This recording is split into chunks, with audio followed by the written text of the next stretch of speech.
Okay, so today we're going to do an example of how to prove a formula with tangent. So we're going to prove this identity for the tangent of angle A plus B. So we already have formulas for sine of A plus B and cosine of A plus B. So today we're going to do tangent. So we always want to first, we want to rewrite as sine and cosine.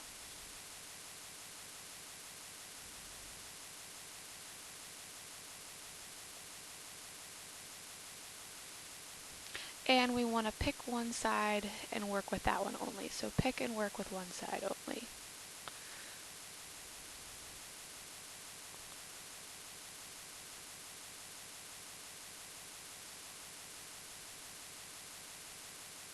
Okay, so I'm going to pick the right-hand side because it has way more going on than the left-hand side. So I'm just going to draw an arrow down for today so that way I don't have to keep rewriting the whole same thing. So I know that the tangent of A, I can really rewrite that as the sine of A over cosine of A, because tangent is just sine over cosine. So that makes tangent of B sine of B over cosine of B. And that is all over 1 minus sine of A times the over the cosine of A times the sine of B over the cosine of B. Okay, so now what you might be thinking is, okay, we have fractions inside of fractions, and we already don't like fractions. So let's get rid of some of the fractions. So one way to do that is to multiply into the numerator and denominator by something that will cancel out the little denominators. So I want to cancel this little denominator of cosine of A, and I need to cancel with cosine of B. And those happen to be the same as the little denominators that I have in the bottom. So what I can multiply in by here is I want to cancel with cosine of A, so I'm going to multiply in by cosine of A over 1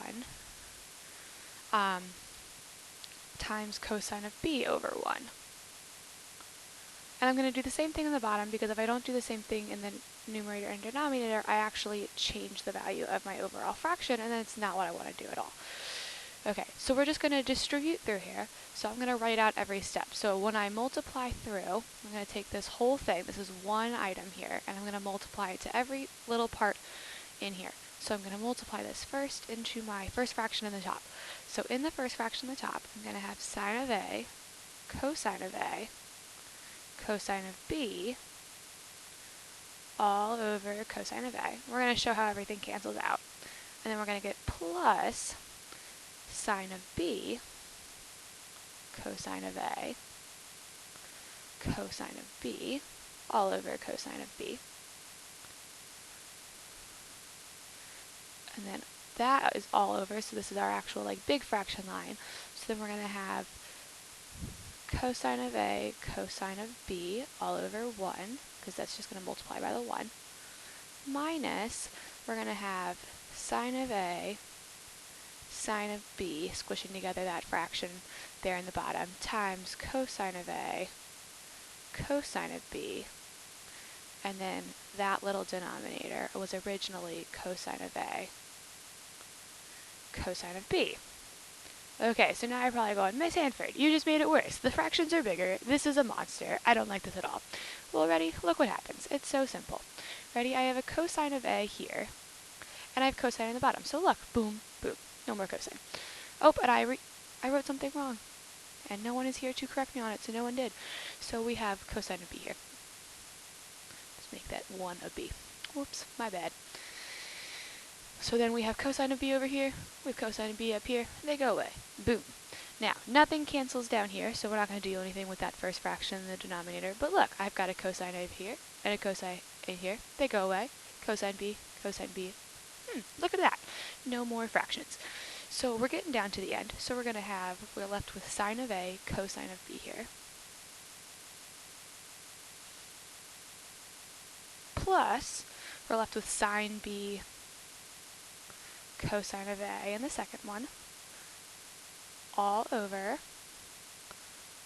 cosine of A, cosine of B, minus sine of A, sine of B. And now I'm really hoping that this numerator and denominator here look very familiar to you, because they're formulas that we've been working with for several days now.